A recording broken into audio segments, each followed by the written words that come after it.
ఏమైందక్క 30 లక్షలు save చేసినావంట mutual fund లో పెడుతున్నావంట. Annually 10% return వస్తుందిరా.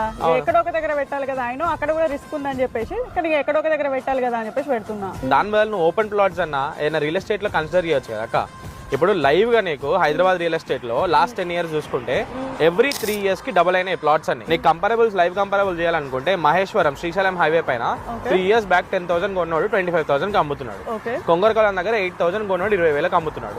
విజయవాడ హైవే పైన 6,000 కొన్నాడు 3 years బ్యాక్, ఇప్పుడు 18,000 20,000 కి అమ్ముతున్నాడు. షాద్ నగర్ లో 6,000 కొన్నాడు 18,000 20,000 నడుస్తుంది. నువ్వు మ్యూచువల్ ఫండ్స్ లో చూసుకుంటే 8 years లో కాంపౌండ్ తో క్యాలిక్యులేట్ చేసుకున్నా కూడా నీకు 100% నీకు రిటర్న్స్ వస్తున్నాయి. ఇలా నీకు 3 years వస్తున్నాయి, ప్లస్ నీకు ఒక స్టాండర్డ్ అసెట్ ఉంటుంది. ఇలా subject to market risk ఏముండయాక.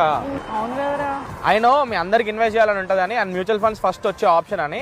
But try considering open plots. మంచి రిటర్న్స్ వస్తాయి అండ్ స్టాండర్డ్ అసెట్ ఒకటి ఉంటుంది. మీకు ఇంట్రెస్టెడ్ ఉంటే డిఎం ఓపెన్ ప్లాట్స్.